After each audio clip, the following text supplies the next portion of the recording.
Rafael, vamos lá. Obrigado por você ter Eu vindo. que agradeço. Bom, depois de anos à frente do U2C, o que te fez decidir criar um evento novo do zero e expandir vindo para São Paulo? A gente tem uma visão muito clara, né, de que inovação não está necessariamente relacionada à tecnologia, né? A gente enxerga a tecnologia como uma ferramenta no processo de inovação, até mesmo o resultado de um processo de inovação.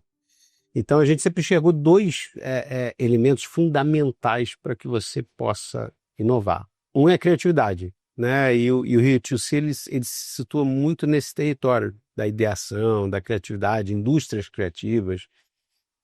Mas uma boa ideia na cabeça é só uma boa ideia, né? Você precisa de um outro componente fundamental. E esse componente é ação, né? É movimento. É o que, na nossa visão, é o conceito de empreendedorismo, né? A gente olha o empreendedorismo muito mais como uma atitude, né? A etimologia da palavra empreender, né, é tomar para si, né? Então é muito mais uma atitude do que necessariamente você ir lá e abrir um CNPJ. E a gente entendia que esse outro componente, né, esse outro ingrediente fundamental no processo de inovação merecia, né, um projeto que falasse especificamente disso. E a gente também enxerga que está muito vinculado ao DNA de São Paulo, né? Esse movimento, essa força, né, de fazer, de acontecer, de construir o amanhã. É, e daí que surge o pensamento do SP2B. De fato, trazer para São Paulo esse grande evento que possa servir como uma vitrine de São Paulo para o mundo e que fale dessa vocação, dessa força de São Paulo, né, de construir o amanhã, né, de empreender, de transformar.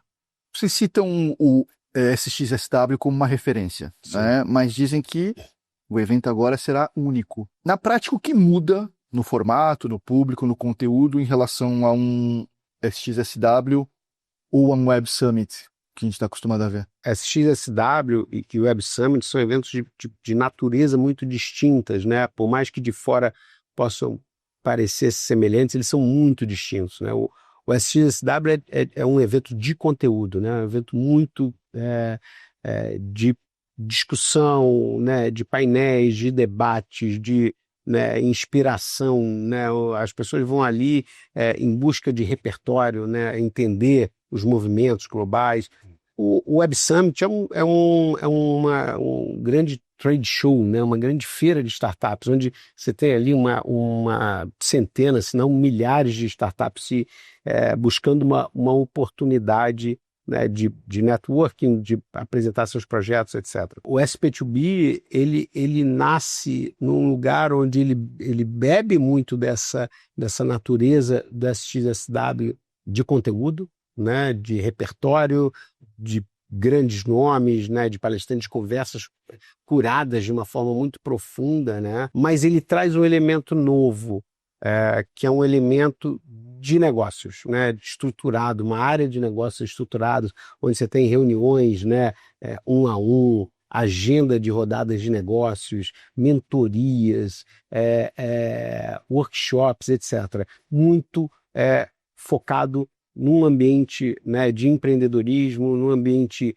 desenhado para pequenas e médias empresas. Então, esse é um elemento novo que se acopla a um olhar, né, muito de conteúdo, de curadoria, repertório e inspiração, que é muito a natureza do SXSW.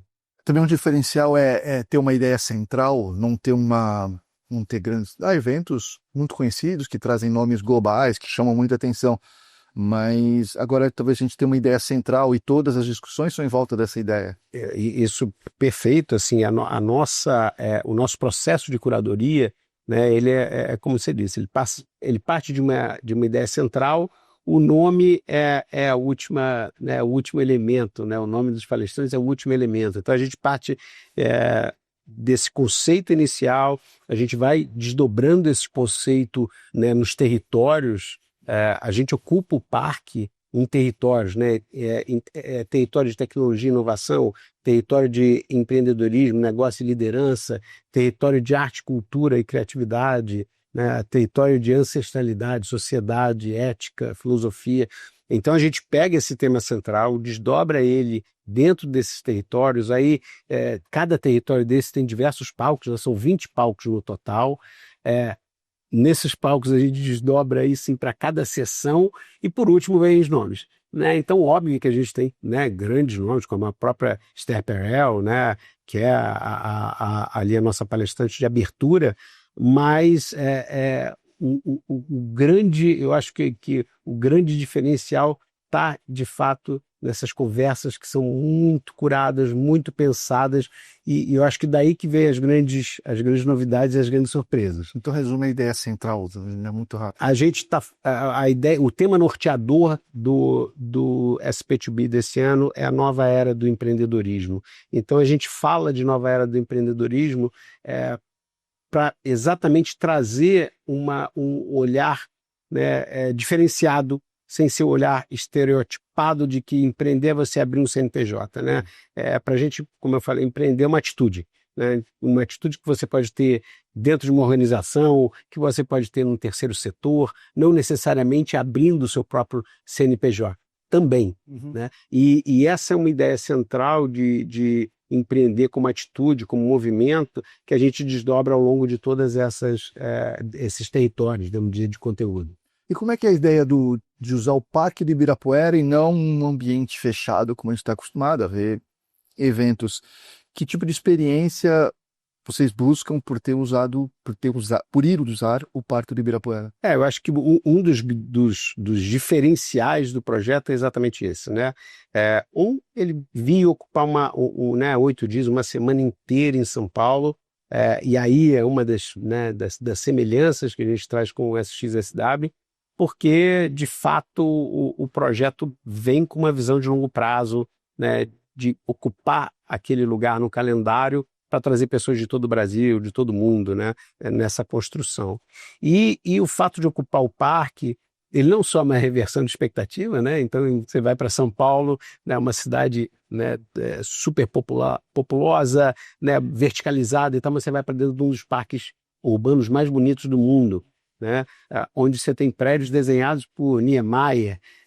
Então, a própria ocupação, né, desse implementação do evento nesses espaços, ele já traz um diferencial do que você ir para dentro de um centro de convenção ou de um pavilhão de exposições. E ele cria essa sensação de conectividade com a cidade que você tem no próprio, né, South by Southwest com a cidade de Austin. Então a gente quer trazer essa mesma sensação, né, de pertencimento e de integração entre o evento e a cidade. Um evento desse, obviamente, traz visibilidade não só nacional como internacional para São Paulo. Mas, passado o evento, o que você imagina que fica para São Paulo em termos de investimentos, geração de negócios, de infraestrutura? A gente, né, como eu falei, é um evento que vem para ser um evento de calendário, né? Então ele tem ali uma cauda longa, e daí um diferencial desse tipo de projeto, né, para outros tipos de projeto, de eventos até, que se encerram nele mesmo, né? Quer dizer, o evento, quando ele acaba, a edição do ano seguinte ela já começa, né? Até porque essas próprias reuniões de negócio, né, elas exigem um preparo antecipado. É todo um processo de também curadoria da parte de negócios, né, dessas reuniões, desses encontros. Então, não necessariamente você tem um resultado, tirando, né, o impacto direto, como você já mencionou, seja ele o impacto direto econômico na cidade, ocupação hoteleira, né, com o turismo de negócios, seja o impacto de imagem, né, retorno de mídia, etc. Mas existe um impacto intangível, que ele não necessariamente acontece ali naquele momento, que é a quantidade de negócios que acontecem a partir do evento, né? Que ela tem, obviamente, a semente inicial ali, é um negócio que pode acontecer 1 ano, 2 anos depois, mas ele se originou num encontro que aconteceu por causa do evento. né? Então, assim, a gente tem essa experiência, né, com o próprio Rio2C, que tem esse elemento, né, de negócios muito fortes também, e que a gente tem, assim, e depois a gente vai mapeando, né, esses projetos, você vê, né, essa cauda longa, a quantidade de projetos que se originam a partir, né, desse momento inicial. Óbvio, a gente está né, numa primeira edição, então isso é uma construção, mas a gente enxerga de fato um projeto que vai trazer não só visibilidade, né, mas virar uma grande plataforma, né, de relacionamento e de geração de negócio. Você mesmo falou que tem negócio que começa ali e vai acontecer ali há 6 meses, 7 meses. Qual que é a métrica do sucesso para um evento como esse? Esse tipo de evento, Alex, você não tem uma métrica única para definir sucesso, né? Eu acho que assim né, você tem uma paleta ali de indicadores, né? Óbvio que público é um deles, né? Mas a qualidade do público ela é muito relevante, né? Eu acho que o engajamento do público com o que a gente está propondo, né? Seja em termos de conteúdo, seja reuniões de negócios, experiências, né? O retorno, né, de mídia, exposição, né, da cidade é um outro indicador muito importante. Sempre cito o exemplo do próprio South by Southwest, que lá no momento, né, no ápice do festival, a gente tinha 75 mil pessoas credenciadas para o evento, mais um público de 450 mil pessoas indo para Austin durante aquele período por causa do evento, né? E esse é a nossa visão de longo prazo. Então, assim, o evento ele vira um grande catalisador, né? E começa a ter uma série de coisas acontecendo ao redor do evento. E a gente estimula muito isso. As próprias empresas fazendo seus próprios summits, alguns a gente abraça dentro da própria estrutura do evento, outros são independentes, acontecem em paralelo. Então você vê toda essa gama de oportunidades acontecendo porque você tem um evento central que gera um motivo para as pessoas virem, estarem presentes em São Paulo, né? Você perguntou de expectativa de público, a gente tem 3 tipos de programação, tá, ao longo do evento. Tem a programação que ela é destinada, né, que ela é exclusiva de pessoas credenciadas. Essa programação ela acontece dentro dos prédios, que já são prédios, né, né, usualmente com fluxo restrito, né? Bienal, Pacubra, Museu Afro, Oca, Pavilhão Auditório, né? O público estimado é de 5 mil pessoas por dia, tá? Aí a gente tem as outras experiências, que elas são experiências onde a gente requer uma inscrição, mas são experiências gratuitas, né? A inscrição é porque são espaços com capacidade, então é sujeito à lotação. E a gente tem o terceiro tipo de conteúdo, de experiência que a gente oferece para o parque de uma forma geral, né? Onde todo o público do parque tem acesso, independentemente de estar inscrito ou não. Então acaba que a gente tem público, né, ao longo de uma semana, você tem um público de mais de 500 mil pessoas passando, né, pelo Parque do Ibirapuera, né, de domingo a domingo, vamos dizer assim. Obviamente, né, quando a gente fala de credenciados, a gente está olhando uma expectativa nessa primeira edição de 5 mil pessoas por dia, né, mas o impacto geral do evento é da ordem de 500 mil pessoas, né, impactando com conteúdos, com ativações, com shows que a gente traz uma programação artística e cultural muito relevante, gratuita, está dentro do parque. Então, essa é a nossa expectativa para essa primeira edição. Da ideia do evento até se tornar realidade, levou quanto tempo? Está um embrião de quanto tempo? Eu diria que a curva inteira é uma curva de quase 5 anos, né? O projeto nasceu como um South by Southwest em São Paulo, né? A gente tem uma relação de décadas com o evento em Austin. Hoje a gente conta inclusive com o Hugh Forrest e com a Tracy, que são, né, peças. O Hugh foi o chefe de programação e depois o presidente, né, do evento por anos. Hoje ele integra o nosso time, né, do SP2B. Então o projeto inicialmente ele foi desenhado como uma edição do South by Southwest em São Paulo. Essa ideia acabou não indo à frente, se transformou num evento, né, único e original de São Paulo, SP2B.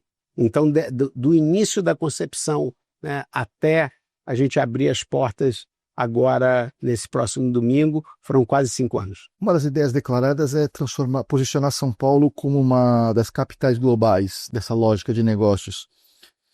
O que precisa acontecer, na sua visão, para que isso não seja só uma ambição e se torne uma realidade? Os eventos são conhecidamente grandes ferramentas, né, de promoção, né, de cidades, de locais, né? Tem toda uma disciplina, né, de place branding e tal, e a gente sabe que talvez os eventos esportivos eles sejam mais óbvios, né? Então você tem desde a Olimpíada, a Copa do Mundo, os próprios grandes prêmios de Fórmula 1, né? Eles são eventos muito importantes nessa promoção de turismo e da identidade da cidade, né? Mas não só, né? Então você tem grandes eventos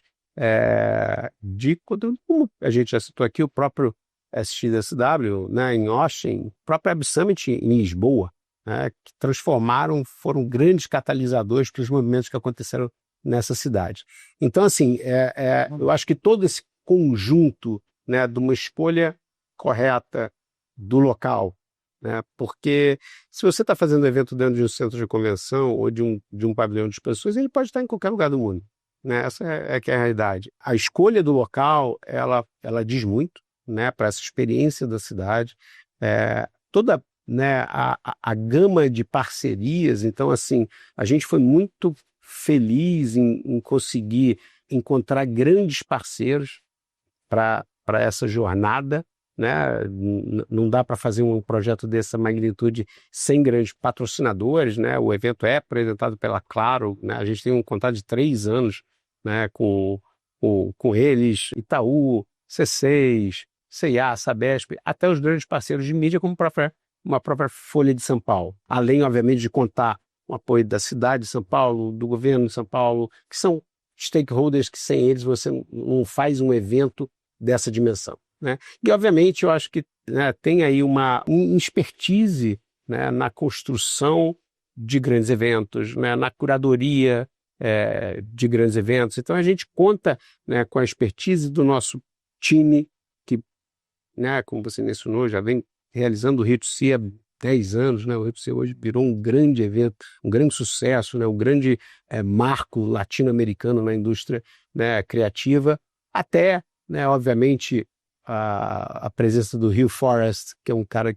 que, né, que durante 35 anos liderou o crescimento da SXSW, a Tracy, que é a pessoa responsável pela internacionalização do SXSW. Então, acho que passa por esses vários componentes, né? Desde um time qualificado, uma visão de longo prazo, até a escolha, né, do local acertado. Você citou a Esther Perel, que vai abrir o evento, que é uma escolha que foge do óbvio para um evento que se propõe de empreendedorismo.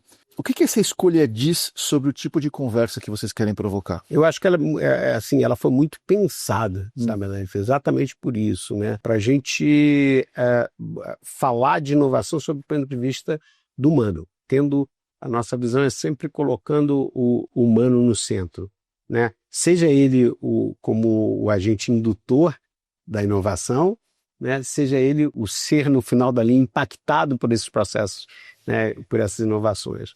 Então, assim, a escolha da Esther, na verdade, ela é a continuidade de uma conversa que a gente iniciou no passado com o Yuval Harari, né? O Yuval, ele traz uma perspectiva muito distópica, né, da inteligência artificial, né, da nossa capacidade de tomar as escolhas corretas no desenvolvimento, né, das plataformas de inteligência artificial. E um dos pontos que ele bate muito é que isso passa por uma necessidade da humanidade se reconectar, né? O ser humano voltar a ter confiança nas suas relações, restabelecer relações, né, profundas e autênticas, etc.